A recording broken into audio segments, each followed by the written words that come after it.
Hi friends, welcome to my wild life agriculture YouTube channel. మీరు కనుక ఇప్పటివరకు మన ఛానల్ ని సబ్స్క్రైబ్ చేయనట్లయితే దయచేసి ఇప్పుడే సబ్స్క్రైబ్ చేసుకోగలరు. అదేవిధంగా పక్కన ఉన్న గంటను కూడా ఆన్ లో పెట్టండి. వీడియో పెట్టిన వెంటనే మీకు నోటిఫికేషన్ వస్తుంది. ఇప్పుడు మనం ఈ వీడియోలో మిరపలో అధిక పూత రావడానికి, అదేవిధంగా కొమ్మలు కూడా బాగా రావడానికి, పూత పిందెగా మారడానికి, అదేవిధంగా రసం పీల్చు కీటకాల నివారణకు, అన్ని రకాల పురుగుల నివారణకు స్ప్రే చేసుకునే కాంబినేషన్స్ గురించి తెలుసుకుందాము.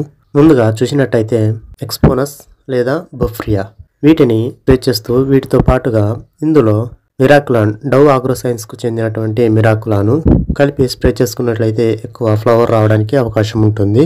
బొఫ్రియా అయితే ఎకరానికి 50 ml చొప్పున స్ప్రే చేసుకోవాలి.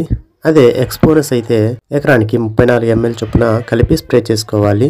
డవ్ ఆగ్రోసైన్స్ మిరాకులాన్ని ఎకరానికి 150 ml చొప్పున కలిపి స్ప్రే చేసుకోవాలి. బొఫ్రియా మరియు ఎక్స్పోనస్ లో బ్రోఫ్లానిలైడ్ ఉంటుంది. డవ్ ఆగ్రోసైన్స్ మిరాకులాన్ లో ట్రైకాంటనాలు 0.05% ఈసీ ఫార్ములేషన్ లో ఉంటుంది.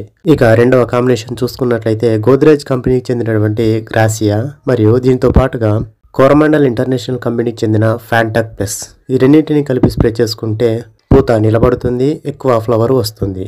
గ్రాసియాలో ఫ్లాక్సామెటామైడ్ ఉంటుంది. ఫ్యాంటాక్ ప్లస్ లో అమినో యాసిడ్స్ మరియు విటమిన్స్ ఉంటాయి.